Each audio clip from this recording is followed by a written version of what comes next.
Welcome to the Penny Forward podcast. Penny Forward is a community of people who are blind, their families, and friends who share an interest in financial independence. Join us now as we meet people like us who are working towards their own success.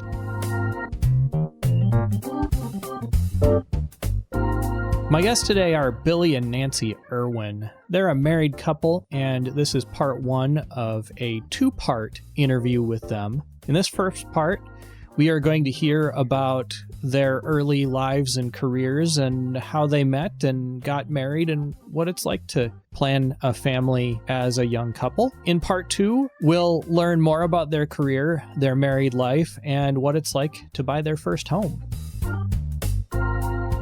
Billy and Nancy, thanks for being here. Thanks for having us. Thank you very much. So you are married, and how long have you been married? Almost 6 years. And tell me how your story began. Nancy, let's start with you. So I was born prematurely, and I have a twin sister. As a result of that, the only disability I emerged with was that of visual impairment. And my sister developed multiple disabilities, including deafblindness and being in a wheelchair. And then we also had a younger sister as well. So we're all three girls in my house. And because of the nature of my sister's disabilities, I was kind of considered the de facto oldest in my family. My sister and I, we are 3 years older than my younger sister. And so I did things first. When I was really little, I started out at our state school for the blind because they also had a section for students with multiple disabilities. I was one of the kids in the class that had more vision than the others in my class. I, at the time, was probably somewhere around 2,400 or so, and no vision on my right side because of the retinal scarring and detachment. I stayed in the school for the blind till I was probably about third grade. And then they mainstreamed me to the local elementary school close to the school for the blind. Ironically, my family lived in the same town as the school for the blind. And so I was not mainstreamed in the same school district that I lived in. And my thought in my 10-year-old brain was, well, if I can go to public school, why can't I go to public school with my younger sister and the people in my neighborhood? It just kind of made sense to me. So I went home and asked my mom. There were laws on my side that basically said I could go to school wherever I wanted to go, and they had to accommodate me. And so my parents, of course, we didn't know any of that. And so they went to the school district and asked for me to be allowed to go to school with my sister. And my fourth grade year, I did a trial period, I think of about a month or two. Maybe I think it was maybe a 6-week report card period just to see how I would do. And I obviously did fine and got to stay, and I graduated with the group of kids that I grew up with and went off to college. And, I was the only blind kid in my district, and I was the only blind kid in my school. So it was interesting growing up that way. Let's pause there. And Billy, what was going on with you at around that time? So I'm a little bit older than Nancy. I started at the South Carolina School for the Deaf and Blind at the age of 3. And up until about the age of 12, I eventually was in their mainstream program to go to public school during the day while still receiving services from the school at night. But by the time I was done with 5th grade, we too had learned that the laws had changed and I could go to school in my district, which was about 45 minutes away from the school that I was currently going to. So I was having to either stay in our living facilities at the school. After learning that at that time, our school for the blind did not offer a high school diploma. They were not accredited. A lot of the higher functioning students were pulled out of the school and relocated to their home districts. Request of their parents, which is what happened to me. And so I went to regular public school in the town I grew up in of Gaffney, South Carolina, which is a very small town. And we had approximately at that time, I think, 3 blind students in the district. And so I continued there and pretty much graduated high school there. That puts me graduating in 2002.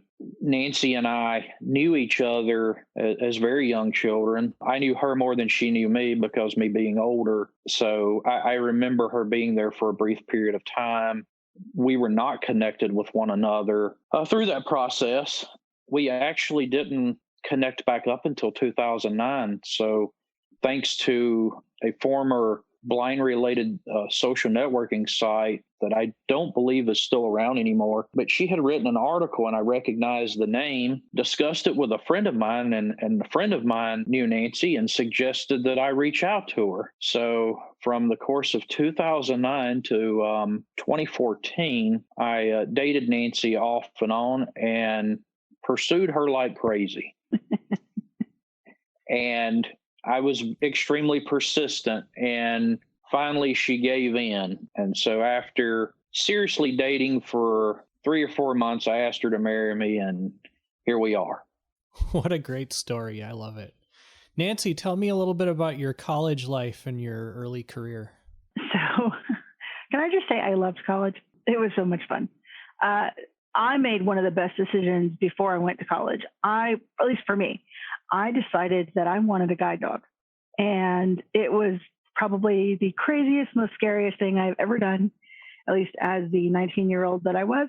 2 weeks after high school graduation, I was on an airplane flying to Florida. I'd been on an airplane by that point, but I had never been on an airplane by myself. And so going to Southeastern Guide Dogs to get my first guide dog was a big thing for me. And what was really funny is my dad said to me, he said, "I want you to come back with the biggest dog." Well, I did. My first guide, Cole, was 84 pounds, and he was not a small boy. And he was a yellow lab.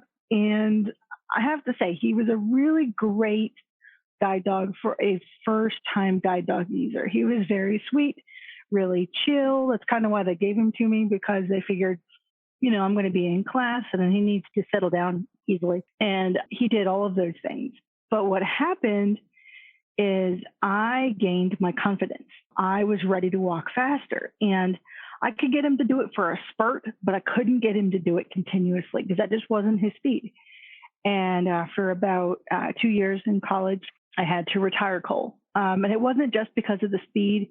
Later on, we found out that he developed canine diabetes. And so that explained a lot as well. And we just didn't know what was going on with him. So it was actually really interesting because I went to Winthrop University in South Carolina. It was close enough to be close enough to my family so that if I needed a ride or needed something, they could come get me.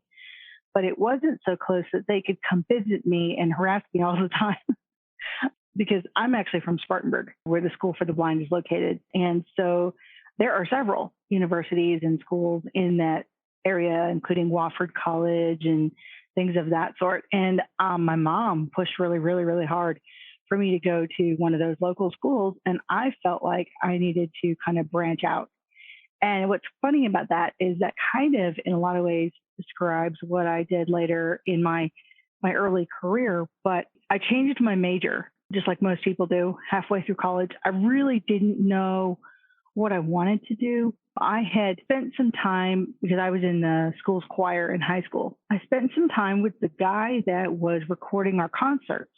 He had all these microphones and he had all this stuff set up. And I really wanted to know, what do you do with all that stuff? Why do you have so many and all those kinds of things?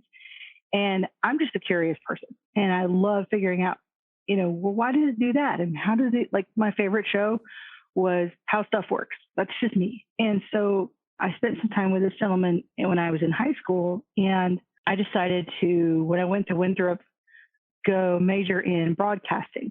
And it was a lot of fun. I really enjoyed, the first couple of introductory classes, but then when I got down to getting ready to go into the production classes, my advisor, who was actually also one of the professors, wasn't very forward-thinking, I would say, and could not conceive of how I would participate in that arena of things. And I think he was thinking more about, if I go work in a news station or something, because that's kind of where their track would go for the broadcasting students. And I'll be honest with you, that wasn't where I wanted to go anyway. I was quite happy at the thought of hanging out in the control room and, working on things. And it didn't necessarily have to be the news for me. It could have been anything. And so this was my advisor. I was going to be in his class. And I kind of got the vibe, I don't think this is going to be a good fit for me. And because I couldn't conceive at the time of how I would make those things work. Maybe it's just because I didn't know anybody else in the field who was visually impaired, or maybe I was getting an inkling that I didn't feel like I fit. I don't know what the situation was, but I went downstairs to the theater department because they were in the same building. And I just so happened to be taking an acting class because you could either take public speaking or acting. And I kind of thought the idea of public speaking sounded incredibly boring. And given the state of my vision at the time, I wasn't sure if I was a more effective, really large print reader or a really effective braille reader. And I really didn't feel like I was really good at either one because I had lost some more vision in high school kind of unexpectedly. There's all of those things on top of, well, how do I read the stuff I need to read?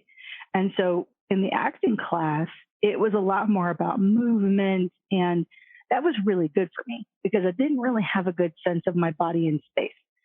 It was really nice to get feedback of what was I physically doing in space and what did my presence look like, and was I standing up straight? Was my head looking straight? Just the little things that I really didn't learn as a visually impaired kid who had now lost more vision, and that are important in the sighted world. And so when I went downstairs to the theater department, I talked to the theater tech design professor and kind of was just talking to her about, what my interests were, how I felt like I was a really creative person, but my creativity wasn't being challenged or maybe embraced to a certain level. And so she's like, well, why don't you consider coming over to the theater department? And that was probably one of the best decisions I made because it exposed me to a lot. I mean, yeah, it was mainly around theater equipment and lighting and drawing ground plans, which are really hard to do if you have limited vision, but I did it, and I was able to build scenes and build sets and both in model form and physically. The scene shop, our Commission for the Blind had a summer teen program in high school, and which was really great because one of the classes that was taught by a visually impaired guy was woodshop. So I learned how to be safe in the woodshop and how to use tools and how to utilize skills that I didn't even know I had at the time. And when I went into the scene shop at Winthrop, I was able to say, well, I was in a class one time and we learned about X, Y, and Z. It was one of those things where I could say to my professor, I think this might work. And they would go, okay, let's try it. And honestly, as a 21, 22-year-old, I needed that. I needed somebody to say, yeah, let's give this a try and see what happens. The worst that could possibly happen is it doesn't work. I came to graduating college and I really didn't know what I wanted to do because theater is such a wide and varying major, and you can actually do quite a lot with the skills that you develop. There's people that, go and they become, house managers for major theaters, and they go off and they do lots of other crazy things. And I really just kind of didn't know. And I was actually exploring the idea of going into the ministry at the time. College really had been a place where I opened up my world a lot. And I went through a process in the church here in South Carolina, in the Episcopal Church. And it eventually led me to, a year after I graduated college, to doing an internship at a monastery. And a lot of people go, what? But it was probably one of the most amazing things I have ever done. I went to Cambridge, Massachusetts. I lived in the guest house with 2 other interns full-time, and then there were 2 others that lived on a different property, and those 2 happened to be women. And so everybody had their own room at the guest house, and we were, required to go to church all the time, and we had a mentor, and, we all had different duties we had to perform throughout the day. And I experienced a lot in terms of travel and, different climate and, all of those various things. And I had a new guide dog by that point. I got a new guide dog also from Southeastern my junior year of college. And so he and I went on tons of adventures, and it was great to be a 24-year-old and to be able to, have a safe place to be, all my needs were met. And really at that point, it was just learning about myself and exploring the world and expanding my horizons. That went on for about an academic year. And then because I was curious about the religious life, I enjoyed it. I enjoyed the routine. The brothers at the monastery sent me off to a program over the summer of that year. This is the 2012 summer. I went off to Canada for about a month to visit a convent. And it was a really great experience to be out. And I had never been in a different country before. I decided then that the religious life wasn't for me. I wanted more. I wanted to have a family. I wanted to potentially have children. And I couldn't obviously do that if I was in a convent. So I came home and I didn't know what I was going to do after that. And another internship landed in my lap through the same organization that I did my internship at the monastery. It was called the Episcopal Service Corps. And they're specifically designed to work with folks that I think are 20 to 30, I think up to 32 now, I think. And you essentially just give yourself a year of service to a nonprofit volunteer organization, and you do whatever it is that they need you to do, and so I figured out the religious life wasn't for me, but I was still pondering going into the ministry. And so that second internship found me in Louisville, Kentucky. And that was a really cool place to be because it was Southern enough to feel close to home. So it wasn't so unfamiliar, but it was still metropolitan enough to have access to transportation. And what I thought was really cool is that I got to experience what using public transit is like on a regular basis for a job. And that was not something that I had really had much of an opportunity to do in Boston because of the routine of the monastery, but also at home because of limited transportation. Our network here is not nearly as extensive. And so I had a job. I was working at a church and I had to be there every day, even Saturdays and Sundays sometimes, at various times. And so I learned a lot. Like my O&M skills really, they got to work out. And I thought I had good O&M skills, and what was really cool is APH was there.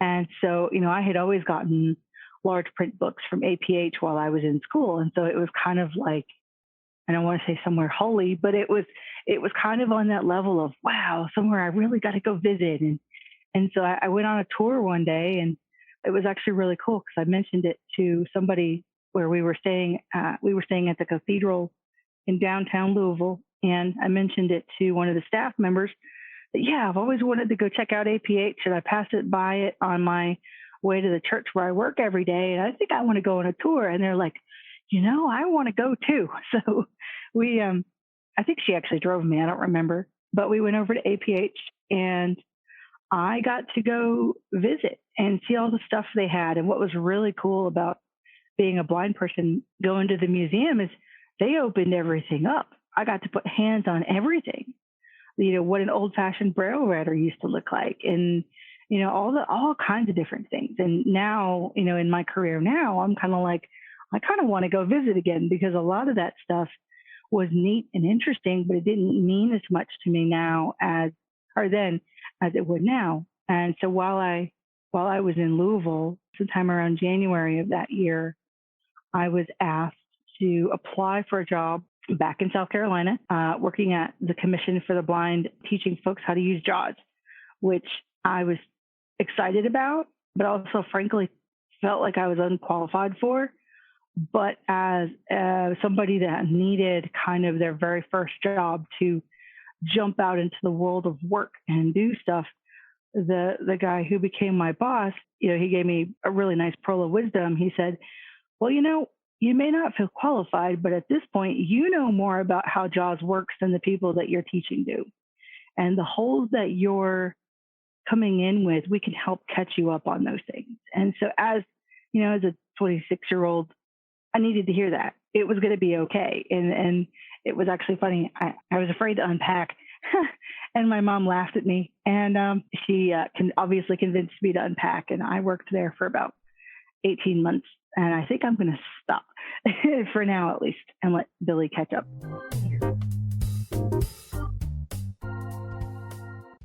We'll hear the conclusion of this interview in a moment, but first, a brief word from our sponsor.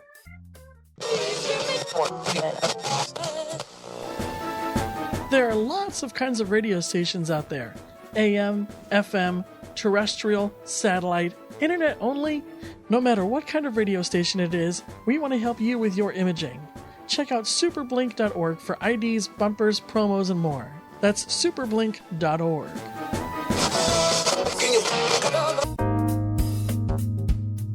Do you have a success story you'd like to share on the air? Leave us a message at 952-856-0313. Billy, I kind of suspect that you, like Nancy, are the type of person that likes to know how stuff works.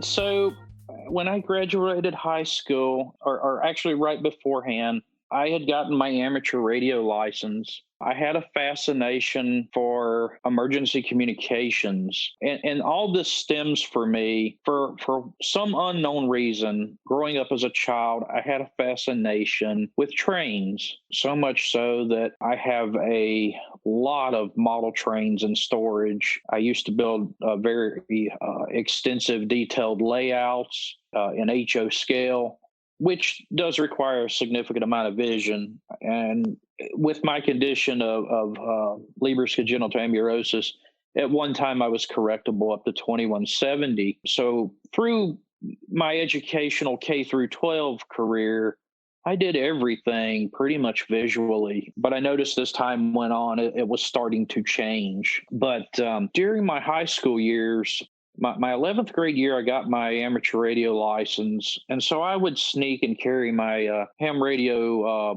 HT portable radio with me in my jacket pocket. And my English teacher, who I had in 10th grade, and I also ended up with her again in the 11th grade for 11th grade English, she caught me with my ham radio and she pulled me off to the side. And instead of punishing me, she said, you need to meet my husband. And come to find out, her husband was the county's emergency management director. Little did they know that back in the 7th grade, I had gotten fairly good with computers.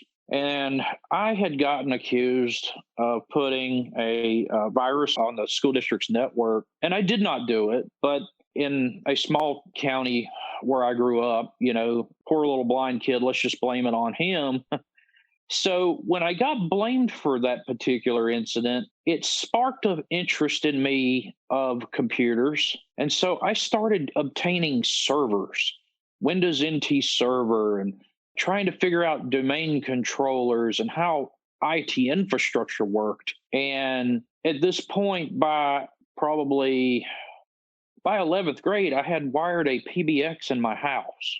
I had figured out how to have a what used to be called a key system. So I had extensions throughout the whole house with intercom, and I had figured out how to rewire the telephone jacks to support that system. And so I was always tinkering with things. So that brings me back to the county's emergency management director. I go and I meet with him, and he says, I want you to start volunteering because I can't pay you as an employee because you're not old enough. And so in the spring and summer of 2001, I had started volunteering with the county's emergency management, taking care of their computer work because the county did not have an IT department, which is hard to believe looking back, but they didn't. And so I became the county's de facto IT guy, even while I was still in high school. And so I also become a radio technician for the county. I was fixing their law enforcement, police, fire, EMS radios and repeaters and working on some of that equipment, and ended up with my amateur radio license. And so I also started volunteering part of my senior year as a 911 telecommunicator, also known as a dispatcher. And so I would dispatch emergency calls in our county. And because of my canny sense of direction, I knew all the roads in our county. And so I could give directions off the top of my head without having to, look at a map. When 9/11 happened and everything went chaotic, I was actually pulled out of my high school classes that day and asked to go be at the Emergency Operations Center should they have any immediate technical failures or anything should come up. Because at that particular moment in time, we didn't know what was coming and what was happening. And I have to say, a lot of my family were either fire, police, or military, and I had that sense of service. I really wanted to serve my community, and I even called a military recruiter at one time because I didn't know if they made any accommodations for having a visually impaired person. And I called the recruiter, and I asked him, I said, I really want to serve my country. He actually thought it was a prank phone call. He laughed me right off the phone. And that was disturbing to me. And I get where he was coming from. I'm sure he probably did think it was a joke.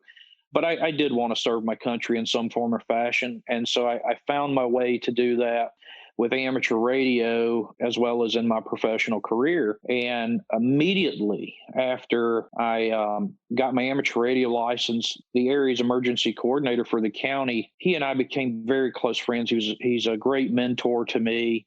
And after we did that, he had me teach a ham radio class to some new folks that were interested in amateur radio. And he come to me, he said, "You're going to teach this part of the class." And I was a very shy, timid person at the time. And I said, "No, I'm not going to do that." He said, "You'll do it or else." He really put the thumb over me. And I realized that after doing that, I stood up and I told the class, I said, "Well, I have no idea what I'm doing up here, but if you want to go ahead and throw tomatoes, go ahead and throw them now." They didn't throw tomatoes at me, and I'm still friends with several of those that I taught in those classes.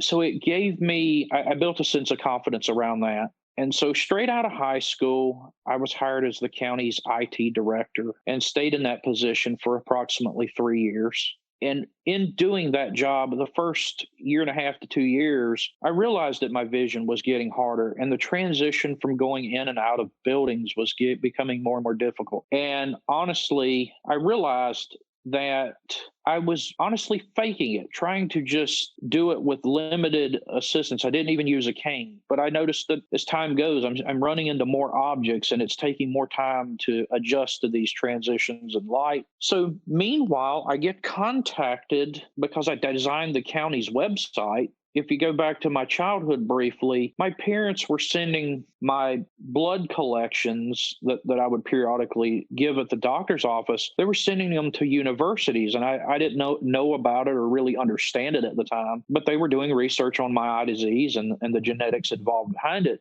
So I get a call on an answering machine at work one day where the University of Pennsylvania is looking to have me come and participate in a clinical trial for gene therapy for people with the RPE65 gene mutation in LCA. And so in 2004, I started making trips back and forth to Philadelphia. In 2005, I left that job because in the latter half of 2004, I obtained my first guide dog and unfortunately was met with some discriminatory things and it became more of a challenge. And so into 2005, I was actually demoted from my position as IT director. They said they didn't need IT anymore. Go figure that one in today's society. But they hired another individual, and I went to basically doing third shift dispatching. So I left that particular job and did some freelancing and working from home on some various technical projects for people. I didn't have a formal degree at that time. And so I survived off of pure demonstration of knowledge, working for different places along the way for whether they were temporary, grant jobs, whatever would come my way. But as time went on, I get into 2008 and I decided to go back to school. And I was halfway through my degree. They cut the budget in such a way that this cooperative program between the School for Deaf and Blind and the local community college, a bunch of us got left with not being able to complete our degrees. So I'd gotten halfway through it. And so I was able to take some additional knowledge from that process. And I went on and just really bounced around through my 20s and into my early 30s, trying to find a place that would hire me with a visual impairment. And I really met a lot of struggles. I worked for the state of South Carolina on a Homeland Security grant in 2012, and they were trying to find a way to hire me permanently in their data center. And I got met with questions of, wow, how are you going to go down here in the data center and find a server in a rack? And how are you going to be able to put a server in a rack? How are you going to be able to hang it on its rails? You can't do that not being able to see. And one of my coworkers who had actually taken an interest in me tried his best to advocate, because he had been to my house to see my collection of enterprise IT equipment and what I could do. Because one of my other fascinations is buying and obtaining enterprise infrastructure equipment and running that on my network at home. And it's become quite if you were to look at what I have now, it's, you're probably looking at $50,000 or more worth of equipment that fills my garage. I tell you, I hit times of depression and frustration and wondering, well, geez, where do I fit in as a blind person? Nobody will seem to give me a fair shake. Well, in 2014, I ended up taking a position in the not too far from Chapel Hill, North Carolina, with the county to manage the radio system. And I converted them from an old system to a new P25 system. Well, after about 9 months of being there, unfortunately, two things happened. One, it seemed like I was running out of work to do, but they were going to have an exercise at one of the schools for active shooter emergency training. And so my new boss that was hired after I was hired comes to me and says that we'd like you to be in the training. And I'm thinking, that's great. I chimed up and I said, well, I'll sit in the command post and make sure that the equipment that they need to be able to communicate within the building works, and see if we can identify the holes in the system. And he comes back with, well, no, that's not really what I had in mind for you. Since you're blind, you could play the perfect victim. And I was just totally shocked. It caught me off guard. I didn't even know what to say. I'd never been so insulted in my life.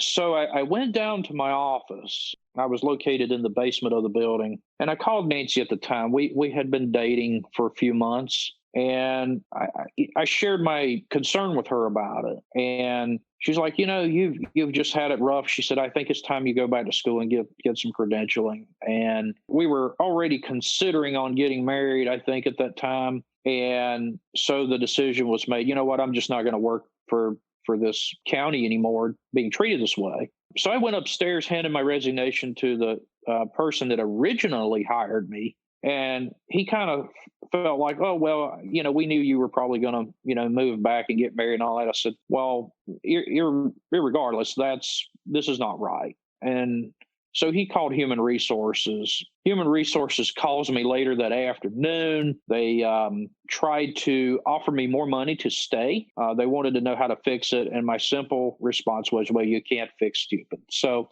I saw that as my golden opportunity to move to where my wife had gotten her job with the Commission for the Blind at the time. And I also think she was in her transition to her new job. So we were both in this transition trying to figure out, well, what's the future hold for us? So I did move back. I did eventually get my associate's degree in network systems management. I was eventually hired. I went through 3 different companies that I worked for in the course of a couple of years, and various different challenges arose. Some was poor management from the folks I worked with, but nevertheless, it was an interesting challenge. So that kind of brings us to somewhat current, and after all that and being married for 5 years and me looking for work and Nancy working on her master's degree, it was a really, there was times we didn't know if we were going to have money to eat. We didn't know if we were going to lose our place to live. We felt like we were teetering so close on the edge. And even though we felt like we were trying to do everything right, we really struggled. So that's kind of where we are up to that point. And however we can segue into how it all turned around, let you be the judge. This is part 1 of a 2-part interview with Billy and Nancy Irwin. I hope you have enjoyed this week's interview and will tune in again next time. But before you go, sometimes persistence really pays off. My friend Byron had a run of bad luck after buying his first home. After about a year in it, he had 3 appliances fail in quick succession. First it was the oven, then it was the washing machine, and then it was the water heater. But he was persistent, and with his realtor's help, was able to learn that they had a cash out option, which would pay him cash for his broken washing machine rather than replacing it outright. He had to spend a little bit of his own money, but with the cash that he got from the home warranty company and his own money, he was able to replace his washing machine a lot sooner than they would have. He paid out of pocket for the oven, and while that was kind of an ordeal, he eventually learned that it can be exciting to get something even as boring as a new oven. Finally, the water heater was fixed by his gas company. But before he was able to get it fixed, with some help from his friends, he was able to figure out how to relight the pilot light so that he would have hot water until the gas company came to do the repairs. Byron's persistence really paid off, and after replacing all these appliances, he has added thousands of dollars to the value of his first home. That concludes this episode of the Penny Forward podcast. Penny Forward is a community of people who are blind, their families, and friends who share an interest in financial independence. Join us, and we will work together to avoid financial obstacles and target our goals. To learn more, visit www.pennyforward.com. Until next time, I'm Chris Peterson. Thanks for listening.